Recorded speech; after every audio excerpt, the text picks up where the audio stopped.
Hello and welcome to the official EstablishTheRun.com podcast. My name is Adam Levitan. I am one of the co-founders here at ETR, and today we have a very, very special guest. This is one of the oldest friends of the show, true old school DFS guys. Remember him from Star Street. True old school best ballers know him from Draft. And of course, now everyone knows him from Underdog.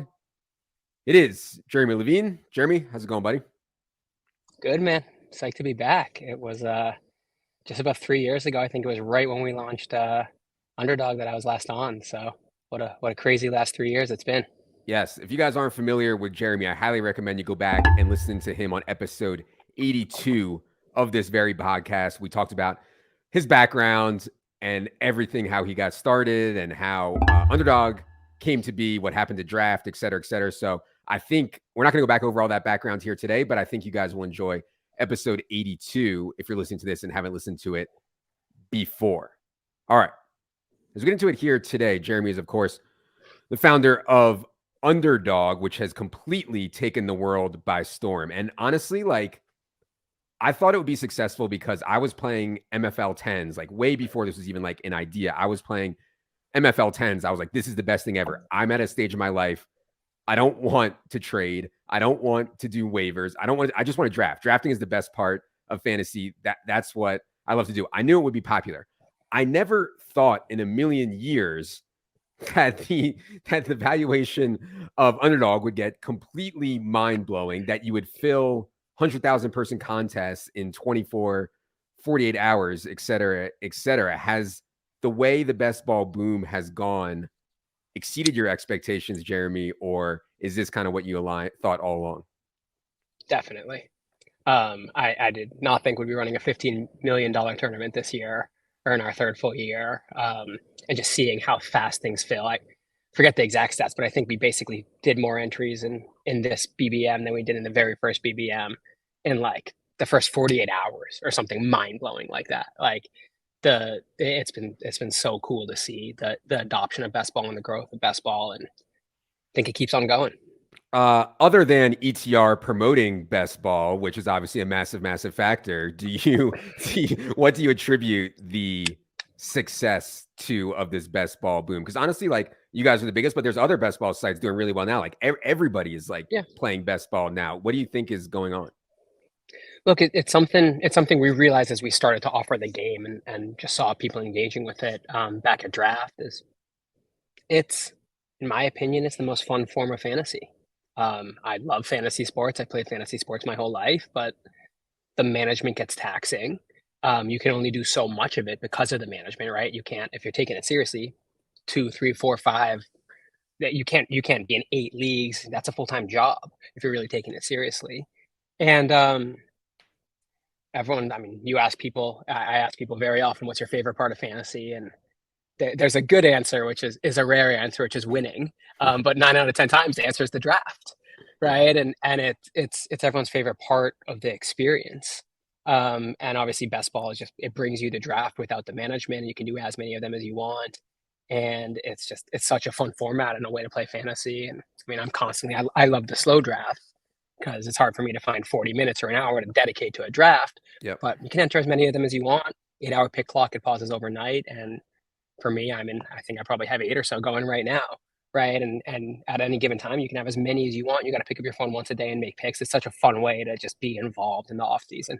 100%. I'm curious. It came to me. Is it good for Underdog when known people win? Like Justin Herzig works with us. He won Best Ball Mania 1. Pat Kerrane used to work with us. He's obviously well known in this space also. Do you think it's good when those guys win, or is it better if some random wins because it's anybody has a chance?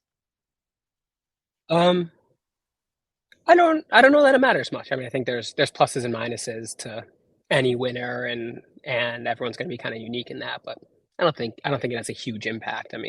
We certainly haven't attributed any of the growth or any of the lack thereof at any points to, oh, this was the winner of the last tournament. Yeah, for sure. It still feels somewhat early, right? I don't know if you guys have numbers on this, but if I asked my friends from my home league, the guys that I play in a regular fantasy league with from high school, the guys that I play in a regular fantasy league, a season-long league with from college, I would say maybe 2 out of 12 even play best ball or know what it is. It strikes me that it's hard to say it's early when you guys are running a $15 million contest, but I feel like there's still more season long people to reach, or maybe they just Oh don't yeah, want to be reached. I don't know. What do you think? Where do you think we are on like the curve of best ball growth? super early. I mean, if we believe it's the and we do, it's the kind of best form of season long fantasy. Um, got about 30 million people a year, we think, who do a season long fantasy football draft. And when you think about that experience for so many of them, I'd say roughly half probably never come back after the draft. Another half that are left probably are never coming back after week 5 or 6, right? If they're not in first or second. So many leagues get ruined and it just degrades the experience so materially by people not coming back, right? And I'd imagine 90% plus of leagues have at least one participant who's not checking their team after halfway through the season. Um, and for so many people, this can be a better experience.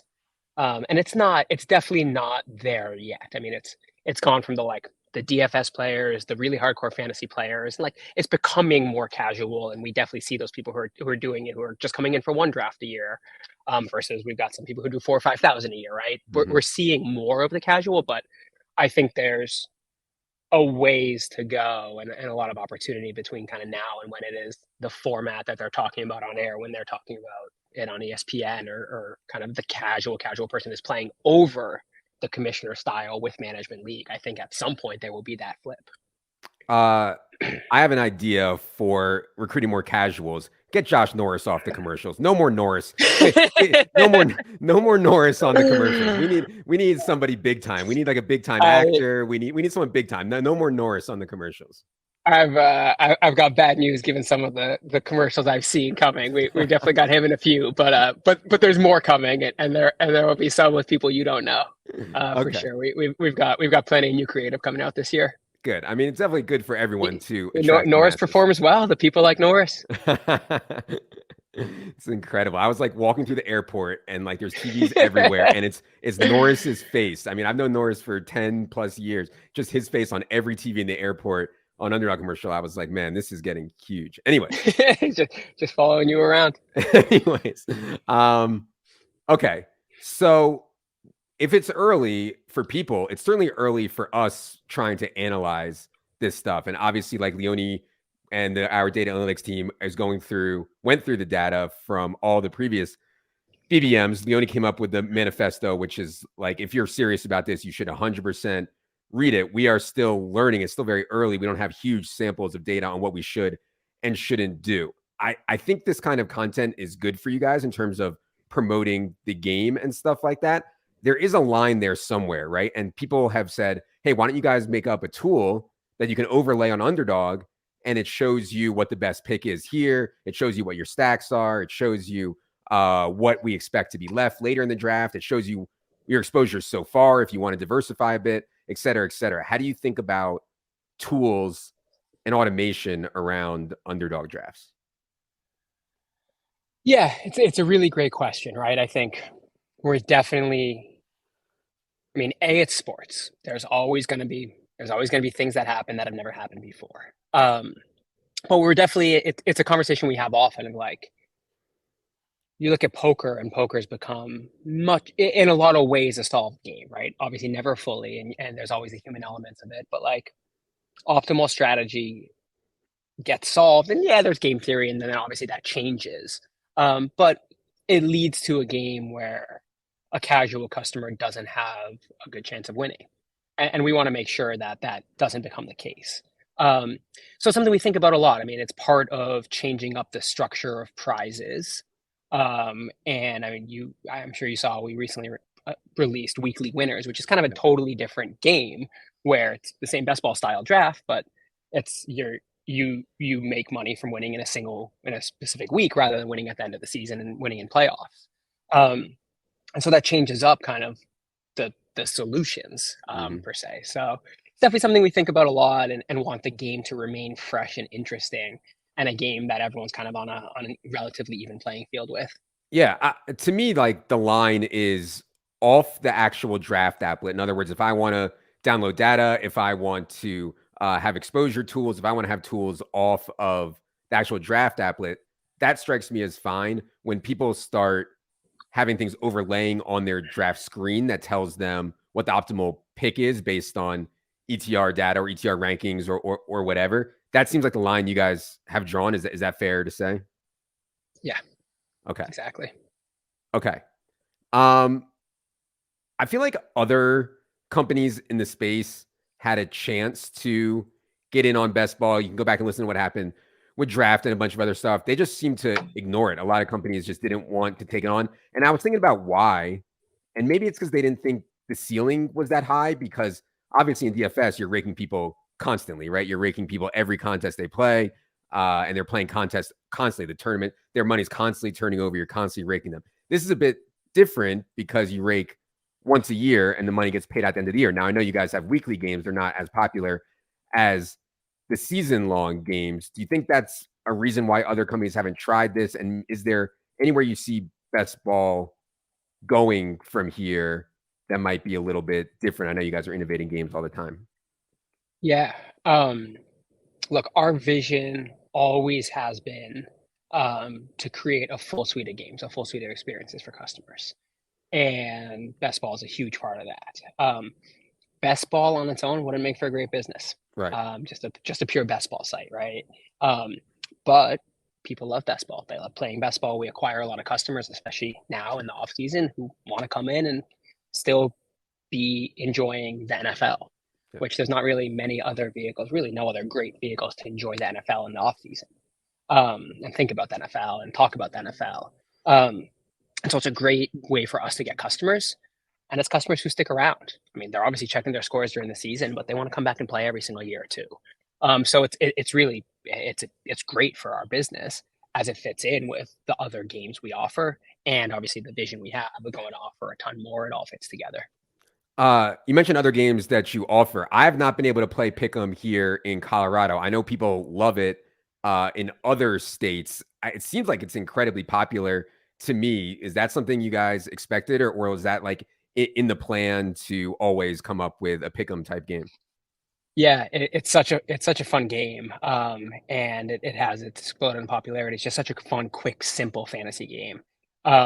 You'll remember, or I guess you got into daily fantasy kind of right after the Star Street days, so Yeah. maybe you won't remember. But in Star Street, in 2012, we launched a game called Pick Five.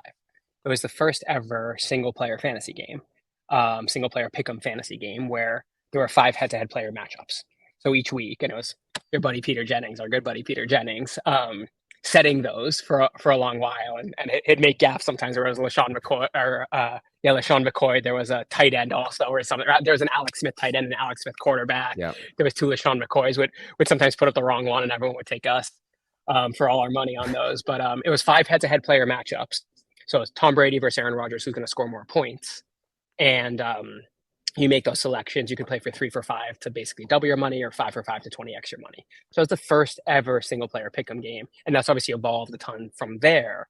But it gave us a taste. It kind of showed us that people really enjoy this quick, simple format, right? And we think about it on a spectrum. Like salary cap DFS is a really hardcore, time intensive game. You have to know the rules. You've got to commit to spending time. You're playing on a desktop for the most part. You're doing research, like really hardcore game. Best ball is kind of this mix of like, it's going to take you 40 minutes. You need to know a lot of players. I mean, you're drafting 18 players on your team. But it's also pretty casual in that so many people do a draft. 30 million people a year or so do a season-long NFL draft, right? And then you've got daily and weekly drafts kind of in the middle of like, hey, they're 5-10 minute experiences. If you're picking 5 or 6 players, you only need to know the best players that week. And then you've got this pick'em game, which is kind of the really quick and simple game. And it allows people to have fun experiences without a lot of time investment. And so it was always a part of it. It's actually part of the vision at draft. I mean, draft, we started with the draft based games. And then we were building, and at the time it felt like the culmination of my 10 years in this industry. At the time, we were building the salary cap format for my second time. We had obviously done that with Star Street. And at the time, I thought it was the best product I'd ever been involved in building. We were about a month and a half away from releasing it when Flutter, who was the owner of Draft at the time, we had sold to them about a year prior, bought FanDuel, and then Draft got forced to merge into FanDuel. Of course, we weren't launching a salary cap product anymore to compete with FanDuel. And before building the salary cap product, we knew we wanted to build the salary cap product and the pick'em games. And it was a decision of where do we go first. And we said, hey, we're now at the scale where we can run $1 million contests every week. We can have a $5 million live event. Let's build a salary cap game. Once we launch that, we're going to build the pick'em games. Those are quick and simple. And so that was the plan at draft. Obviously, we kind of that opportunity got taken away from us when we got forced to merge into FanDuel, and then FanDuel shut down draft. But as soon as we were launching Underdog, I was, hey, we're going to start with best ball because there's a gap in the market now. With that, we've got daily and weekly drafts, and as quick as we can, we want to include this pick'em game. And now we've got this suite, and of course, there's a lot more to build and a lot more to come. But that was kind of the starting point for us at Underdog.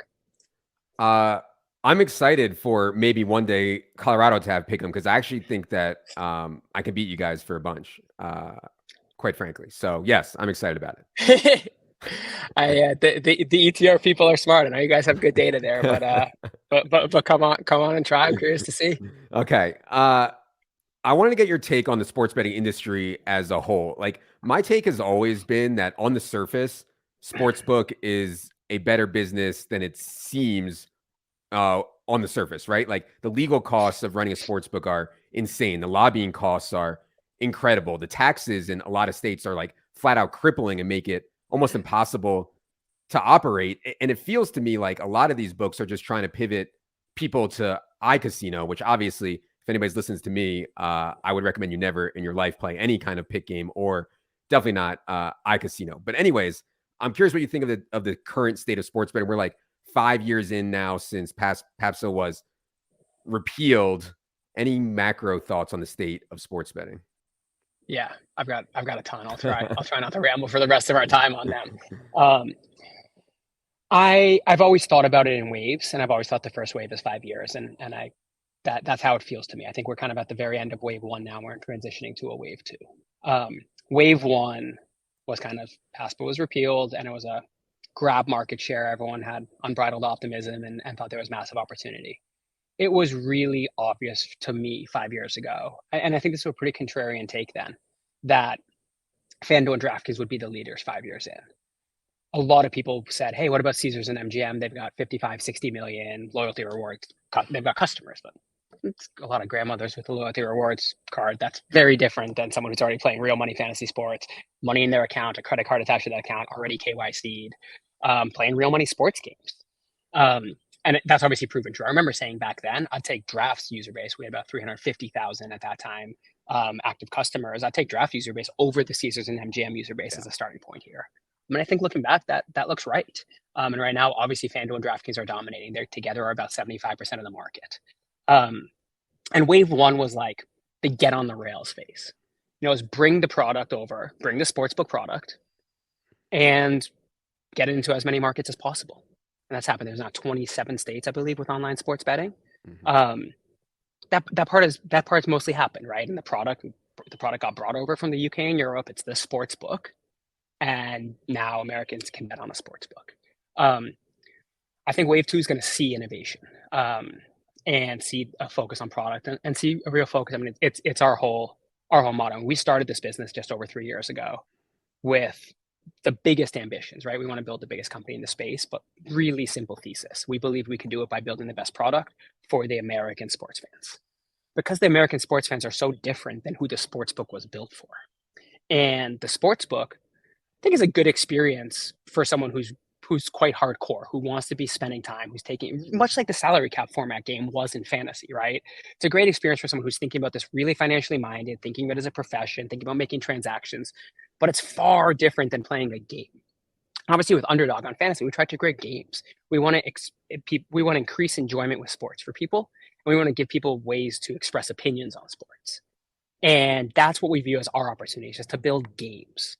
We often have this model of like games, not transactions. So we think there's a lot of room to innovate, just like we've always thought there was in fantasy. There's even more in sports betting, right? To be a fantasy game, there are specific regulations you have to adhere to it. It's got to be a skill-based game based on player statistics from more than one real-world team. Well, with sports betting, you can basically do anything, right? You can have yes/no events. You can have single outcomes. There's a lot more you can do. And so a lot of people say, like, why do you want to move into sports betting? It's tax higher. It's more competitive. I mean, so we just get to build more and better customer experiences, more games for our customers. Because in large part, they're the same customers, right? A real money daily fantasy player is basically one-to-one a sports bettor. And we know that our opportunity is to build a full suite of product and games for that customer. I've heard people say, and I'm sure you're in tune with this, like, we don't have any room to innovate because states are charging us 50% taxes. Like New York, people say, oh, it's like almost impossible to turn a profit in New York unless you're holding, 8, 9, 10% on massive volume because the taxes and licensing fees are so high, and they blame that for the lack of innovation. We can't work on our tech. We can't, identify and let people bet, $100 or $200. We have to limit them, et cetera, because we're just getting squeezed so hard by taxes and licensing. How true do you think that kind of narrative is on the sportsbook side? I think it's mostly bullshit. I mean, our lower tax rates better for the businesses, of course, but there's got to be that right balance. And look, I think there's just not a lot of thought about innovation in this space, and there hasn't been back to the fantasy days and back 15 years ago. Just sports fans, there's not a lot of people who have built sports fans the products that they deserve in America, and we think there's so much to be built for them. And I assume you don't want to reveal any of these ideas you have right now, correct? I'm sure you could guess it plenty. But look, for us, again, it's about we want to allow people to bet on sports and to play sports games, right? And the sports book experience is a great experience for the hardcore customer, but we think there's better ways where customers can become confident and in really enjoy their experiences than the same sports book navigation and user experience that has existed for the last 20 years from it came from offline to online. Yeah. And so, look, I think when people talk about innovation in sports betting so far, it's all within the sports book, and it's pricing innovation. Same game parlay is like the biggest revelation we've had in American betting. That's pricing. That's not product. Yeah. Right. That's figuring out how to price correlation. What we build will feel more like product innovation. I agree with you about games. I mean, some of the most popular sports betting stuff is stuff like the Westgate Super Contest or, the Circa Millions, these like, pick 5 games against the spread and compete against other people. I also think that a lot of that comes down to Americans' insatiable need to try to turn a little bit of money into a lot. Like that's not me, but I know that's like 95% of people are just looking to put up a little and have a very small chance, but a chance to win a lot, right? And so like games like that, I think it's a lot of the popularity of the same game parlays too, right? Right. You can bet $1 and win 1,000, and you put enough selections in there. But yeah, the games element. I mean, I think it's spot on. If you just look at Americans, I mean, we grew up playing games because we didn't have sports betting. We've played all these different games, and we think there's a huge opportunity to make it feel more like games. I'd be remiss if we're on the sports betting discussion and didn't ask you about limiting because, my God, you cannot say one thing anywhere about American sports betting without people beaking and going nuts about limiting. I am honestly fatigued by the entire conversation. I've given my take on it, but I always like to give people who are in the business a chance to give their take on the whole limiting debate and what's going on out there. For those guys who don't know what I'm talking about, at a lot of these American books, if you show any pulse, you get closing line value, you win a little bit, you're going to get limited down to, $5, $10 a bet or something like that. Jeremy, I give you the floor to give your take on the limiting debate. Yeah. Look, surprisingly, I think I see both sides, right? And I kind of understand it from both sides. As a betting platform, you've got to put up everything, right? And on a customer's perspective, like they just need to know one thing or pick out one error. And so like I get it. Like, look, if you're there's all kinds of different versions of it. We haven't fully formed our thoughts on it, and I want us to be really thoughtful about it because look, to succeed, to be able to offer great experiences to sports fans, we've got to have a healthy business. And if our customers are winning all our money, we're going to go out of business, right? So there's a balance, of course. I hope that we can do it in a way that is extremely transparent, in a way that people know what they're signing up for, and it's not a surprise to them when they are limited, if they are limited, and they know why they're being limited. And they've kind of opted into that by playing on the platform. That's how I hope we can approach it. I don't want to say we're never going to limit because we'll probably need to, because if we didn't at all, we probably wouldn't have a good business or a business that could sustain.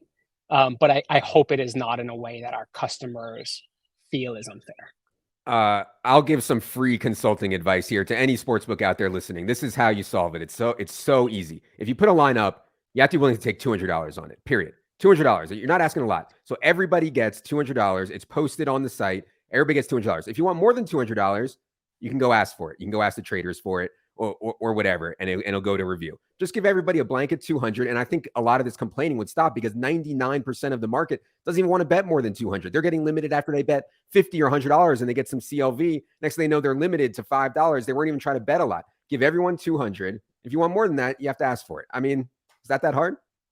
That feels, I don't want to promise anything yet, because I'm not the one making this whole decision, but like that seems really reasonable to me. I like that approach. Okay.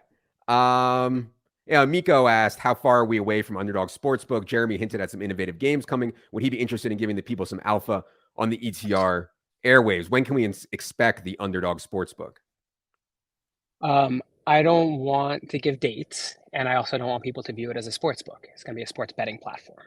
Okay. But look, we made the choice very early on that we need to build all our own technology, because what we're trying to build is different than a sports book. There's a lot of technology out there to build sports books. And when we launch our sports betting platform, we will be the only company to have ever launched entirely on our own technology.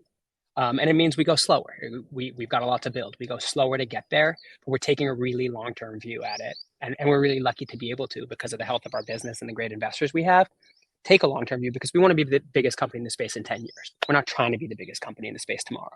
Yes. And we've got to make these long-term investments, and building the technology is the very top of the list, so that we can build something that's different than others have. Because, look, frankly, FanDuel and DraftKings, they offer great sports books. And even if we offered the same or a better sports book, like we couldn't win playing the same game as them. It's all the way back to the daily fantasy days when there were over 100 real money daily fantasy salary cap companies over the course of the last 15 years. Well, FanDuel and DraftKings, draft was different. It was a daily fantasy game that was different. And that's why we had some success. And it's just about it. Yeah. Right. We see the same thing here, where at peak there were 60 different sports books in America. It was really obvious to us that, again, there was going to be FanDuel, DraftKings, maybe a couple others that are okay or hang on, and everyone else is going to fail. And that's basically what's happened now. 55 of those 60 are dead, or if they're not formally dead, they're walking dead right now. Right. I'm sure you guys saw the PointsBet deal and all that. And also, like, there's going to be so much more consolidation in sportsbooks. I agree with that. And I think one thing that's like a warning flag out there, I mean, Barstool puts all their weight. I mean, and Barstool has a ton of weight in marketing. They put all their weight behind Penn, and they're still getting crushed in the numbers by FanDuel and DraftKings, I believe, in most states. So yeah, I mean, it's just really hard to penetrate. People say consolidation. I think that's the wrong word, and it's kind of an excuse for it. It's just failure. People have tried to do the same things, and not surprisingly, they're not having different results. Had a question from Michael. He said, are there any hopes of Underdog coming to international markets, United Kingdom in particular? Is DraftKings withdrawal from some European markets a bad sign? What about Underdog overseas? Yeah, we're really sorry to disappoint him, but we're really focused on the American sports fan, right? We think there's a ton of differences from the American sports fan from those overseas who grew up betting on sports, and our whole product is meant to be built for the American sports fan. So we're really focused on winning in America. Once we win in America, I think we've got the right to go do a lot more. While I have you, I got to ask you an off-topic question here. I got to ask you about the insanity that was various markets during the pandemic. I know you were really into sports cards. I don't even know if you were into crypto or not. I know you were into Top Shot stuff. Maybe you crushed it and got out early enough. I don't know. But any hindsight analysis of what was going on with markets during the pandemic, and any thoughts on Top Shot specifically? I know you were vaguely into it, I believe, for a little bit there. Yeah. That was a fun time. That was a really fun time. I went back and listened to our podcast 3 years ago, and you asked me a similar question about sports cards. And I made the comment of, I'm not into it. Like, I'm not spending time on it. I grew up and loved it, but I'm not there yet. But if I had time, I'd be there. And I think right now, if you, I think I said, if you buy a basket of like the right rookie cards, I bet you in 5 years, they're 5X or 10X or something. That certainly was true for a moment. It was probably more than 10X. I'm curious. I haven't followed so closely recently to know exactly if it's reverted back down to still above there or below there or what. But there was definitely a moment in time. And so that was funny listening to me say that because I was right and then wrong. Um, I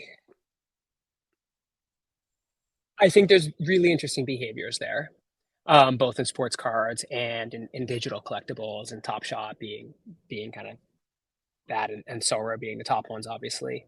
Um, Look, we're at a time right now where that's obviously gone away in large part because of kind of the financial macro. And I'm curious. I think it will come back, and what it looks like, I think, is it's a wide open question. I do think there's a fun behavior there that was in the process of being really improved by technology. And I think we go through cycles, and obviously we're kind of in this phase. Who knows where and where the bottom is and what the comeback is. But I I would be surprised if there's not ongoing interest and elevated interest at times in collectibles. Um, but I have no idea. I mean, I clearly Yeah. was very wrong in how to time it before, and I make the mistake myself where I get excited about the buying and then I just never go back to sell because that's not where I'm spending my time. And I'm holding a bunch of stuff, so I'm still Yeah. holding a bunch of stuff. Though I've sold some of it when I can, but I'm holding a bunch of stuff, and I hope it will go up. Yeah. Well, I'm pretty sure Jeremy doesn't have a sell button on his computer. He only has a buy button on his computer. There's no sell button on his collectibles, I don't believe. No, for me, It would be better off if there was more, for sure. yeah, for me, I was just like, I best lesson for me was I don't need to chase every little thing that's going on in the world, and I don't especially don't need to chase stuff that I don't know anything about. Like I don't know anything about crypto. I just don't know anything about that stuff, and just because people are into it and making money doesn't mean that I have to chase every Yeah, little thing. So, yeah. there are a lot of lessons to be learned there, and I think a lot of personal reflection for everyone involved in a lot of ways, and questions of kind of like when you see things that are too good to be true, they often are, Yeah. and understanding that and not just chasing. And the people I have the most respect for in these different verticals are the people who kind of stayed true to their principles the whole time and might have been there the whole time, but weren't chasing the kind of the quick alpha, but really just kind of stayed true to what they believe. And they did really well in the up cycle, but not as well as some others. They've done better in the down cycle, and I think a lot of them will do really well. Like I do, I'm a believer in blockchain technologies. I'm a believer in collectibles, but not in all the euphoria of both those verticals. Sure. All right. Before we get you out of here, I had a few quick listener questions. First two are kind of similar. From Sergeant Stogie, he says, when will we get Underdog tier credits? And then also from Jay Pitt, he says, any plans for a rakeback or rewards program? A lot of us degens feel that this is the one major thing missing from Underdog. They want rewards, Jeremy. Will they be getting rewards?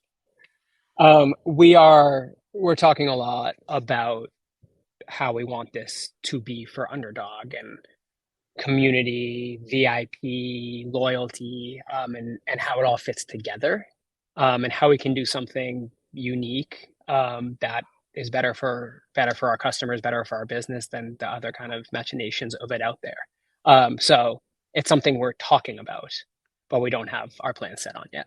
Okay. Dom says, as a commissioner of a redraft league, I'd rather host my league on Underdog than any of the other sites, i.e., Yahoo, ESPN, etc. Any chance we can expect this feature in the future? I guess he's asking if you guys will be like a platform for standard season-long leagues at any point. Yeah, it's a great question. It's something we thought about a lot as well. Um, if we had unlimited resources, it's absolutely something we'd like to offer. For us, it's just a matter of kind of priority and how it stacks up against other things, Yeah. but not something we're actively working on. Okay. From George, he says, how does the algorithm work for draft slot placements? I've gotten the 12 slot 3 drafts in a row. Statistically speaking, there's a 0.06% chance of that happening. I'd have to check his math on that. But yeah, I think people need maybe a lesson on the random number generator, because people are always saying, Levitan got the influencer 101, Yep. et cetera, et cetera. So yeah, how are the draft slots generated? It's funny. It is. We do get somewhat frequent customer support requests of people wondering this. And I mean, you said it. It's a random number generator. It's done in code. Um, so it's always a funny one to us. I mean, what benefit would we have from messing with that? That would obviously, it wouldn't do anything for us, but it would take away all the credibility of our business, and we wouldn't have a business, right? That it's always a funny one to get. Right. And the other one that people always ask me is after the regular season, you're placed into, if you win your group, you're placed into a new playoff group. How are those groups determined? Because people are like, oh, well, you know, I got into a league with 10 other people who had Jalen Hurts and my friends in a league, and only one guy had Jalen Hurts, et cetera, et cetera. So yeah, can you quell their fears on how that's generated? Yeah, I mean, look, there's some advancements where are based on where you are in the standings and your points, and there's others that they're random. And obviously, if we say they're random, they are random. Okay. Yeah. I mean, on a lot of this stuff, like people accuse, you know, DraftKings and FanDuel of crazy stuff all the time. These are like massive, you know, hundreds of millions, $1 billion companies. Like it doesn't make any sense for them to do anything that would mess with the integrity of the game. Like for what? So I always try to think about incentives when people start getting their conspiracy theory hat on. Okay. Yeah, there are conspiracy theorists everywhere, Correct. for sure. And this industry does not have a lack of them. Last one from Steve Poland. He says, what's next on Jeremy's bucket list of businesses to build? We know you're all in on Underdog right now. As for me, you know, like I'm all in on ETR right now, but eventually I want to start a doggy daycare center, you know, just me and some puppies hanging out all day. Hey, Underdog will sponsor it. You could do that, and we've got some dollars, some treats, some toys for you. We've got a bunch of Underdog branded dog toys. So you let us know, and let's make that happen. Perfect. But after Underdog sells for billions and billions of dollars, what's next on Jeremy's bucket list of businesses to build? There is, I have really intentionally tried to close that thought stream in my head. It is Underdog. I mean, this is I've spent 14 years now building games for American sports fans, and I think we have the opportunity here to build the business I've always dreamed of building, and the opportunity is endless, and the opportunity is exactly what I want it to be. So I would be absolutely thrilled if this is my life's work and the company that I spend the rest of my life at and running. When you change your mind on that, you can come work for Levitan's Doggy Daycare Center and Racket Club. We'll be playing tennis and petting dogs. So I think the Doggy Daycare Center is going to be part of Underdog and one of the offshoots.